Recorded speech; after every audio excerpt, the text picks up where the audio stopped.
Bonjour à tous, j'espère que vous allez bien, je suis ravie de vous retrouver aujourd'hui. Alors cette vidéo s'adresse à vous si vous êtes Lion, si vous êtes ascendant Lion ou si vous avez votre signe lunaire en Lion, quel que soit votre signe solaire. Alors ce qui m'interpelle ici pour vous les Lions dans votre tirage, c'est que là avec le tarot, on parle d'amour ici, on parle de sentiments, évidemment de nouveautés, de renouveau, de renouvellement, que ce soit sur un plan émotionnel ou peut-être dans la vie sentimentale. Bon, c'est quand même... c'est particulier, c'est quand même assez rare. On va voir. On va commencer tout de suite ici par voir quelle est l'énergie dominante, le 7 de denier. Alors, c'est un mois où il y a une énergie qui vous pousse à vous poser, à vous arrêter, à être dans l'analyse, dans l'observation, dans la contemplation. Ce n'est pas une carte de mouvement, hein, c'est une carte où on s'arrête, on se pose et puis on regarde ce qu'on a fait, de quelle manière on s'est investi dans les projets, vis-à-vis de quelqu'un, dans la vie sentimentale. On est vraiment avec cette carte-là on fait une pause, on fait un break, on est dans un temps d'arrêt, on est dans l'analyse, dans l'évaluation, on fait le bilan, on fait le point. Donc l'énergie va vous amener ici effectivement à vous arrêter, à vous poser, à faire le point, à faire le bilan. On regarde quelle est votre énergie à vous les lions, l'impératrice, c'est intéressant. Alors, il y a tout un tas de choses qui bouillonnent en vous, qui ne demandent qu'à sortir, qu'à jaillir, qu'à s'exprimer. Ça peut être, ça peut concerner la famille, ça peut concerner les projets de manière générale, les projets que vous avez, dans l'optique par exemple d'agrandir la famille, d'avoir un enfant, de déménager, de faire construire. Mais ça peut être aussi un aspect très créatif en vous qui a réellement besoin de s'exprimer. Ensuite, on voit que pour certains d'entre vous, il y a ce focus sur la maman. Alors, est-ce que c'est pour vous en tant que mère? Est-ce que c'est par rapport à votre mère? Est-ce que c'est par rapport à votre famille? Il y a comme ça quelque chose qui semble être extrêmement important pour ou par rapport à une maman. Alors, est-ce qu'il y a une date anniversaire importante? Est-ce que votre maman, c'est possible? Est-ce que pour vous en tant que mère, quoi qu'il en soit, on voit que vous avez à l'esprit de créer quelque chose. Là, ça concerne vraiment dans ce que vous voulez créer, quelque chose qui part de vous. C'est-à-dire soit vous voulez fonder une famille, agrandir la famille, soit vous voulez enfin accoucher de votre projet et commencer à matérialiser les choses après l'avoir mûrement réfléchi. C'est possible aussi. On regarde ici ce que vous allez avoir à gérer, les lions. Qu'est-ce qu'on a comme énergie? Le 3 d'épée. Ce qui est à gérer, ça peut être des frustrations, ça peut être une déception ou une situation qui semble vous être pénible, tout du moins sur le plan émotionnel. Voilà. Là, on a quelque chose à gérer qui est pas forcément très agréable, mais voilà, ça fait partie de la vie de toute façon. Hein, c'est pas non plus insurmontable là pour le coup. Mais en tout cas, bon, le fait d'avoir cette carte-là, alors ça peut être aussi frustration dans le sens insatisfaction par rapport au fait de devoir attendre dans le commencement de la matérialisation de vos projets. Ça peut aussi être ça. On continue. Comment vous allez gérer ce que vous allez avoir à gérer? Bon, le 2 de coupe. On gère les frustrations ici, les déceptions, les insatisfactions. On ne les gère pas tout seul. On a quelqu'un ici à côté de soi qui nous comprend, qui vous aide, qui vous épaule, qui vous écoute, qui partage avec vous votre peine, votre déception ou votre frustration. Donc je pense que ça atténue certainement déjà ce qui est ressenti, ce qui est compliqué sur un plan émotionnel parce que ça crée voilà, ça crée des tensions, ça crée une fragilité, peut-être aussi sur un plan émotionnel. En tout cas, on voit que vous êtes dans le partage visiblement. Dans le respect. Il y a quelqu'un proche de vous qui est là pour vous et qui vous écoute et qui, de par sa simple présence, vous rassure, vous soulage et vous fait du bien. On continue. Ici, on a votre atout. Ce sur quoi vous pouvez vous reposer. La reine de denier. Alors moi, ce qui me vient tout de suite, c'est le fait d'avoir déjà réussi à se relever.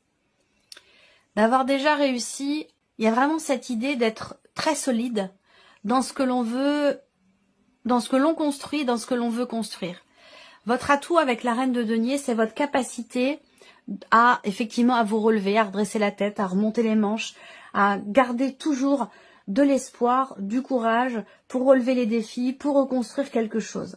Donc votre atout, c'est aussi quelque part votre une forme de stabilité ici. Alors, c'est peut-être en vous intérieur, à moins que ça concerne une stabilité matérielle et financière. Ça, c'est possible aussi. Hein.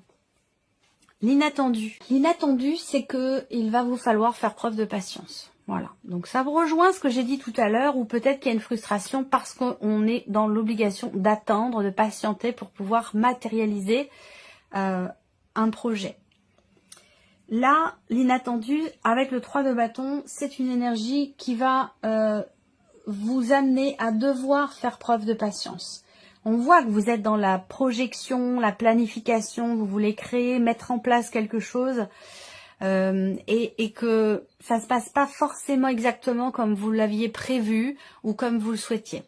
Et c'est pour ça qu'il peut y avoir des frustrations et que ici, il y a peut-être un inattendu qui crée justement ces frustrations. Et on voit que là, ben pour vous, il va être question de continuer à vous projeter, mais de devoir aussi peut-être faire preuve un petit peu de patience. Voilà.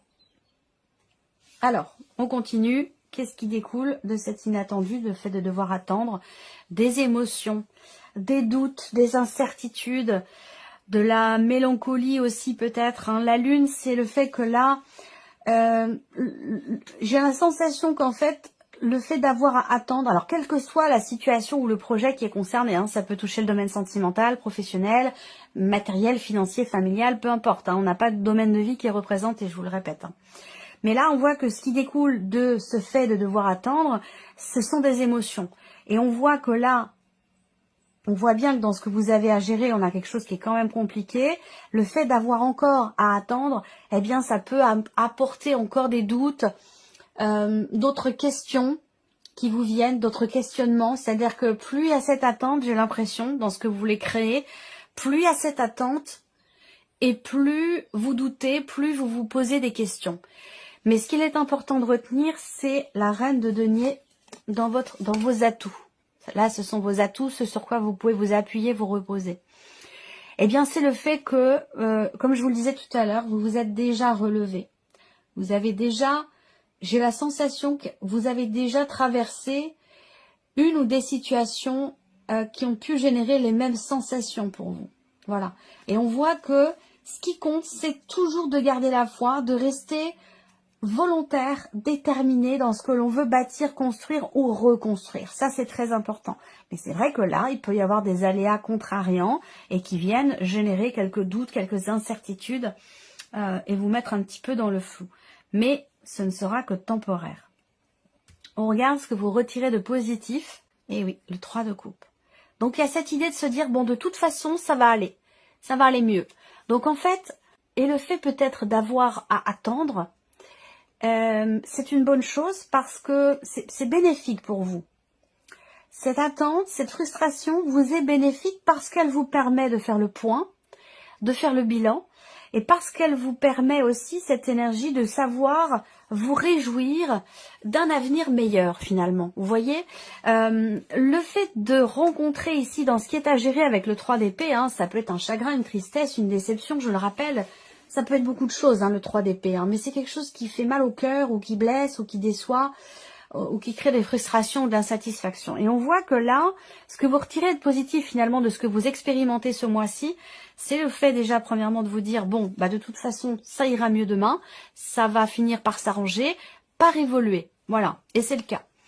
Mais aussi avec le 3 de coupe, ce qu'on retire de positif, c'est que du coup, peut-être que tout ce que vous avez traversé, ça vous amène à prendre du temps pour vous amuser, pour relâcher la pression. Et du coup, vous finissez par passer de très très bons moments parce que ce sont ces énergies-là qui vous ont amené à prendre les choses avec peut-être un petit peu plus de légèreté. Et vous vous rendez compte que finalement, ça fait beaucoup de bien et que le fait de prendre les choses comme ça avec un petit peu de hauteur, un petit peu de légèreté et de s'accorder du temps pour soi, du temps pour s'amuser et aussi pour faire la fête, ben, ça permet de mieux gérer les aléas, les frustrations, les difficultés qu'on peut rencontrer. On continue, on va regarder le petit message. Alors, ça va être un message, un conseil, une guidance. Ça va dépendre de chacun de vous. On a la carte des peurs. On vous dit, vous êtes victime de vos propres peurs ou angoisses et cela peut vous bloquer. Affrontez-les avec détermination et courage. Et ça tombe bien parce que la détermination et le courage, c'est précisément votre atout ici avec la reine de denier. Donc, c'est très bien. On continue avec le petit Normand. Alors ici, on a la sphère du mental. Qu'est-ce qui se passe au niveau du mental? Ben oui, avec le mont, on voit qu'il y a quelque chose qui vous prend la tête, qui vous bloque. Alors ça vous concerne pas vous intérieurement directement, mais ça concerne l'environnement, l'extérieur. Ça peut concerner la famille, les amis, un environnement professionnel, un environnement aussi peut-être physique, géographique, un lieu. Mais en tout cas, on voit que là, il y a bien effectivement l'idée que quelque chose prend la tête et que on a à l'esprit de dépasser ce blocage, de dépasser cette problématique, qui encore une fois, je le répète, vient de l'extérieur. La problématique, elle est pas, c'est pas vous la problématique, elle est à l'extérieur. Ensuite, la sphère émotionnelle. Qu'est-ce qu'on a émotionnellement? Ah, c'est étonnant parce que j'ai eu ces cartes-là pour un autre signe. Émotionnellement, donc là on va parler de conflit émotionnel, de tension, de frustration. C'est évidemment ce que vous allez avoir à gérer. Mais c'est intéressant parce que vous avez le bateau à côté. Donc ça veut dire quoi? Ça veut dire que là, il va être question de se distancer, de prendre du recul par rapport à une situation qui génère un conflit intérieur, un conflit émotionnel ou des tensions et des frustrations. Donc effectivement, là, on voit bien que avec le fouet, bon, c'est un petit peu tendu, mais par contre, on a le bateau. Donc, on a quand même cette idée que quelque chose avance, bouge quand même, malgré tout. On peut avoir aussi émotionnellement le fait d'être un petit peu chahuté ici. Ça concerne ici une tension, une frustration vis-à-vis d'une relation peut-être à distance ou le fait que vous ayez quelqu'un qui soit loin de vous et que ce soit vraiment problématique parce que ça peut générer des doutes, des incertitudes, des inquiétudes et une forme aussi peut-être d'incompréhension. On regarde la sphère de l'action pour vous les lions. Alors la sphère de l'action, on a du mal ici. Hein. On voit bien qu'avec la croix qui résonne quand même ici, toujours je reviens à ce 3 d'épée dans ce qui est à gérer. C'est pas forcément monumental, c'est pas non plus insurmontable, mais on voit bien qu'il y a quelque chose qui n'est pas agréable. On a des difficultés à agir, à entrer en action. Et ça rejoint ce que je disais au début par rapport à ce que vous voulez créer ou matérialiser dans votre vie. Eh bien, on voit bien que là, ça correspond avec ce que je vous disais au début de la vidéo, tension, frustration, dans le fait de devoir faire preuve de patience, d'avoir encore à attendre un petit peu. Là, en tant que signe de feu, ici, il est possible qu'effectivement, tout simplement, le fait de projeter quelque chose, mais de devoir attendre, ce soit vraiment source effectivement de contrariété ou de frustration. On voit qu'ici, là, il y a dans la sphère je reviens dans la sphère de l'action ici. Hein. Il peut être question à un moment donné d'une mauvaise nouvelle, vous voyez. Il peut être question de ça et que cette mauvaise nouvelle peut vous amener effectivement à devoir agir, voilà. Alors ça peut être aussi vous qui annoncez quelque chose qui n'est pas forcément plaisant ou agréable, et cette action-là vous est difficile, voilà. Une difficulté à annoncer quelque chose qui n'est pas forcément très agréable, peut-être à quelqu'un qui est proche. Ça c'est possible aussi. On va terminer et puis on va ici regarder une petite pensée positive avec le petit oracle des pensées positives de Géraldine Garance. Je vais laisser venir 3 cartes. Alors, on y va. Commençons par ici la première carte ou le chiffre 1. Alors bien sûr, vous pouvez faire pause sur la vidéo si vous n'avez pas encore choisi. Hein. Alors, première carte au chiffre 1, qu'est-ce qu'on a ici? Les ressentis. Donc, les pensées positives sont les suivantes pour vous. Je suis à l'écoute de mes ressentis, de mon intuition et de mon cœur. Ce qu'ils veulent me dire est juste et judicieux. Je suis une personne très intuitive, sensible. Je fais confiance à ce que je ressens pour savoir ce qui est bon pour moi. M'écouter peut m'aider à prendre des décisions, y compris concernant les personnes qui m'entourent, sans jugement de ma part. Et le conseil, suivez votre intuition première, elle est toujours fiable et fidèle. Voilà pour ce premier message. Deuxième carte ici, ou chiffre 2, on a la carte du respect. Je m'accorde du respect. Je me respecte parce que je m'aime. Et je veille à recevoir uniquement le meilleur de la part des autres. Ils et elles sont le miroir de la façon dont j'agis avec moi-même. Si je me respecte, de fait, les autres me respecteront. Je sais poser des limites si une situation me semble injuste. Le conseil, repérez les moments dans lesquels le respect que l'on vous accorde vient à manquer afin d'y travailler et d'y remédier. Et le troisième et dernier message pour vous les lions, on a la confiance. Waouh! Je travaille sur la confiance que je m'accorde et sur celle que j'accorde aux autres. J'ai le droit d'être pleinement digne de confiance et je suis persuadée d'être quelqu'un de bien. Je reste ouverte aux personnes que j'apprécie et j'accorde uniquement ma confiance aux personnes qui en valent la peine. Je me préserve. Le conseil, travaillez sur votre confiance, c'est le socle sur lequel vous pourrez vous appuyer. Voilà pour vous, mes chers lions. J'espère que cette vidéo vous a plu. J'espère que ce tirage résonne en vous. En tout cas, merci à vous. Merci de votre présence, de votre fidélité. On se retrouve très bientôt pour les prochaines vidéos. Au revoir. Au revoir.